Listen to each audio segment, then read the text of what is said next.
હું 10 દિવસથી મારી દીકરીઓને મૂકી અને જેના માટે લડું અને ઈ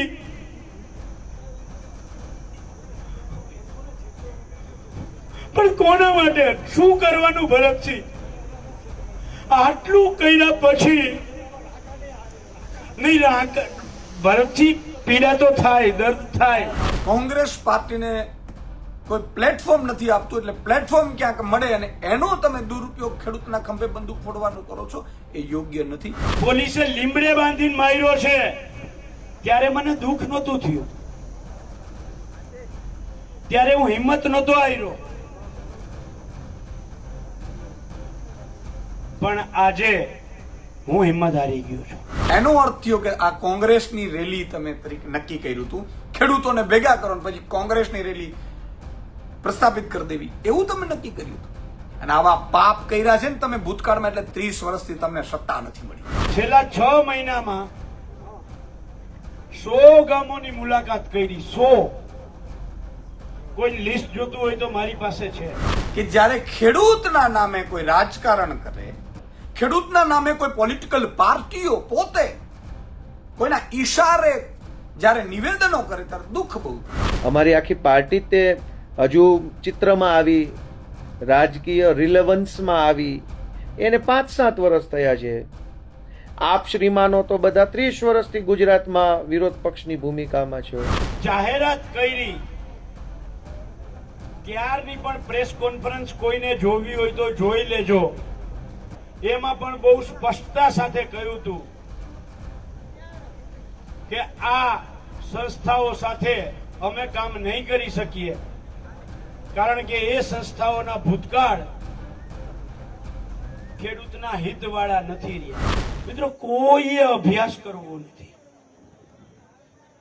કોઈએ મહેનત કરવી નથી,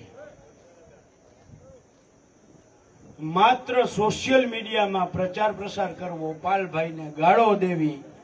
અને મારે આજે તમને પૂછવું છે, ગઈકાલે આમ આદમી પાર્ટીના નેતાઓએ જાહેરમાં, હું અત્યારે નામજોગ કહું છું પાર્ટીનું, નેતાઓએ એના વિડીયો બનાવીને મૂક્યા કે મીડિયામાં કહ્યું, એમાં એમ કહ્યું છે કે પાલભાઈ ખેડૂતોને ગુમરાહ કરે છે, ખેડૂતોને કાયદાથી માહિતી આપવી. 2 દિવસનો ગુજરાતના ખેડૂતોના માર્ગદર્શન માટે સેમિનાર કરવો, 11:30 વાગે જમતા હોય અને દ્વારકાથી મોરબી 3 કલાકમાં પહોંચવું, કલેક્ટર હારે કાયદાથી બધોબધ આવવું, ગુજરાતના ખેડૂતના દીકરાઓને લડતા કરવા, ગાંધી ચિંધ્યા માર્ગે લડતા કરવા, કાયદાથી માહિતગાર કરવા. આને ગુમરાહ કેવું કહેવાતું હોય તો મને ગર્વ છે કે હું ગુમરાહ કરું છું. જે લોકો કહે છે કે પાલભાઈ ગુમરાહ કરે છે, એને કાલથી હું કર્યું? ખેડૂતોને ગુમરાહ કોને કર્યા? ગુમરાહ પોતે કરે અને નામ મારું આપે. અમે સરકારની આંખમાં આંખ નાખીને કહ્યું કે તમારાથી થાય ને એ કરી લેજો. પછી પ્રતિનિધિ અમે 5 નથી, જેટલા આવે છે ને એટલા પ્રતિનિધિ છે.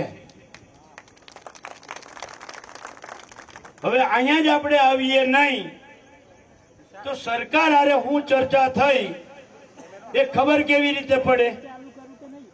અને તમે જ્યાં રોકશો ને અમને, જ્યાં અમે ગાંધી ચિંધ્યા માર્ગે નીચે બેસી જઈશું. જ્યાં રસ્તામાં અમારું ટ્રેક્ટર હશે ત્યાં અમે બેસી જઈશું. તમારે અમને ટીંગાટોળી કરવી હોય તો કરી લેજો, પણ અમે જ્યાં બેસશું ને ત્યાં અમારી ટ્રેક્ટરની ચાવી હારે લઈને બેસશું. તમે 2000 ટ્રેક્ટરને જેસીબી થી ફેરવતા રહો ને ત્યાં તો અહીંયા સાણંદથી લઈ અને મોરબી સુધી ટ્રાફિક જામ થઈ ગયો હશે. થાય કે ના થાય? આ સરકારને કહ્યું છે, તમારી જેમ સરકાર સાથે સેટલમેન્ટ નથી કર્યું. તમારી જેમ સરકાર પાસેથી સોપારી નથી લીધી આંદોલન તોડવાની.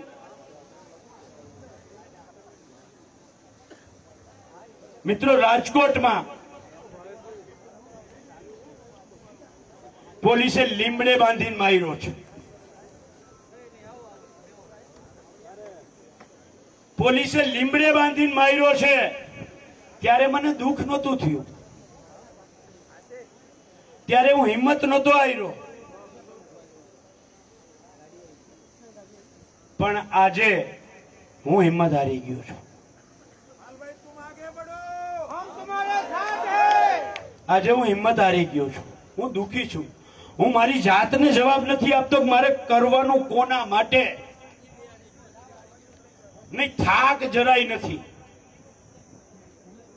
થાક જરાય નથી. લડવાનું કોના માટે? મારી 7 વર્ષની એક દીકરી, 12 વર્ષની એક દીકરી, એ દીકરીઓને બાપની જરૂર નહીં હોય. એ દીકરીઓને બાપની જરૂર નહીં હોય. હું 10 દિવસથી મારી દીકરીઓને મૂકી અને જેના માટે લડું, અને ઈ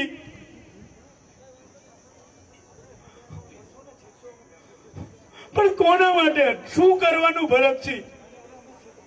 આટલું કર્યા પછી નહીં, ભરતસિંહ, પીડા તો થાય, દર્દ થાય. મારી જગ્યાએ તમે હો તો તમને પણ થાય. કોના માટે લડવાનું?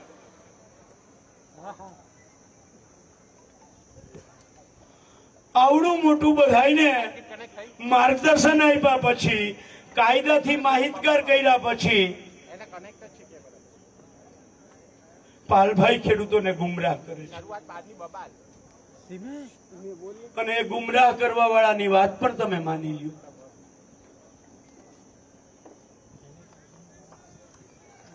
તો શું કરવાનું? કોના માટે લડવાનું? આવા લોકોને હું 2 હાથ જોડીને વિનંતી કરું છું. ઘરે ગયા પછી મારા પરિવાર આરે બેહીને ચર્ચા કરીને હું નક્કી કરીશ કે આગળ મારે લડવું કે ના લડવું. પણ હું તમને 2 હાથ જોડીને વિનંતી કરું છું, ભવિષ્યમાં કોઈક બીજો પાલ આંબલી આવી રીતે લડતો હોય, આવી રીતે નાસીપાસ ના કરતા. આ જેટલા લોકો છે એને મારે પૂછવું છે, સ્થાનિક સ્વરાજ્યની ચૂંટણી પહેલા અજય મહારાજ તમારા ગામમાં આવ્યો હતો. ત્યાંથી મેં એવું કહ્યું હતું કે હું કોંગ્રેસમાં છું. સ્થાનિક સ્વરાજ્યની ચૂંટણી હોય, કોઈ પણ ચૂંટણી હોય, તમારે મત જ્યાં આપવો ત્યાં આપજો, પણ તમારા માટે તો લડવા નીકળો. આવું કહ્યું હતું કે નહોતું કહ્યું? આવું કહ્યું હતું કે નહોતું કહ્યું? જો મારે રાજકારણ કરવું હોય તો હું એમ કહું કે ચૂંટણીમાં તમને ઈચ્છા થાય ત્યાં મત આપજો, આવું કહું? અને ગુજરાતનો કોઈ એક બીજો એવો નેતા દેખાડો કે જે આમ જાહેરમાં બોલ્યો હોય કે તમારા હિત માટે તમે લડો, તમારે મત જ્યાં આપવો અહીંયા આવું. એક નેતા દેખાડો તો આને રાજકારણ કહેવાય? હું રાજકારણ કરું છું તમારી યારે?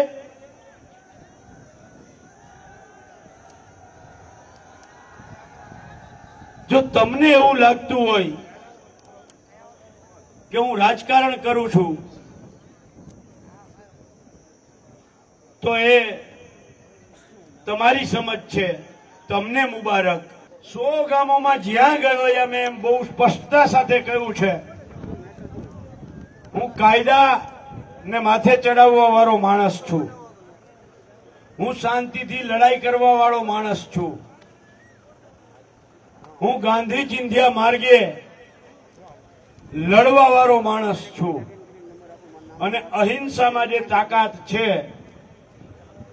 એ હિંસામાં તાકાત નથી. 15 જૂને જ્યારે અમે આ જાહેરાત કરી ત્યારની પણ પ્રેસ કોન્ફરન્સ કોઈને જોવી હોય તો જોઈ લેજો. એમાં પણ બહુ સ્પષ્ટતા સાથે કહ્યું હતું કે આ સંસ્થાઓ સાથે અમે કામ નહીં કરી શકીએ, કારણ કે એ સંસ્થાઓના ભૂતકાળ ખેડૂતના હિતવાળા નથી રહ્યા. એટલે અમે એ સંસ્થાઓ સાથે કામ નહીં કરી શકીએ. એના સિવાયના તમામ રાજકીય પક્ષો, તમામ ખેડૂત સંગઠનોને અમે આવકારીએ છીએ. આ 100 મિટિંગોમાં પણ કહ્યું હતું. આ 15 જૂનની જાહેરાત કર્યા પછી જેટલા ગામોમાં ગયો એ દરેક ગામમાં કહ્યું હતું આપણે આંદોલન કરવા નથી જતા. કહ્યું હતું કે નહોતું કહ્યું? આપણે અલ્ટિમેટમ આપવા જઈએ છીએ. અત્યાર સુધીની જેટલી મેં મીડિયા બાઇટ આપી એ દરેક બાઇટમાં પણ મેં કહ્યું છે આપણું આંદોલનની આ શરૂઆત છે, આપણે અલ્ટિમેટમથી કરીએ છીએ. આ આંદોલનનો આરંભ છે, આ અંત નથી. અલ્ટિમેટમ આપવાની વાત છે, આવેદનની ક્યાંય કરતા ક્યાંય વાત નહોતી. દરેક જગ્યાએ મેં કહ્યું છે કે આપણે ખેડૂતના દીકરા છીએ અને જ્યાં સરકાર કે પોલીસ રોકશે ત્યાં અઠે દ્વારકા આપણે સંઘ લઈને જતા હોઈએ અને થાકીએ એટલે અઠે દ્વારકા એટલે કે અહીંયા દ્વારકા છે એમ કરીને બેસી જઈએ. એમાં મેં કહ્યું છે કે અઠે ગાંધીનગર ત્યાં આપણે બેસી જઈએ. કહ્યું હતું કે નહોતું કહ્યું? દરેક ગામમાં કહ્યું છે. તો સવાલ એ છે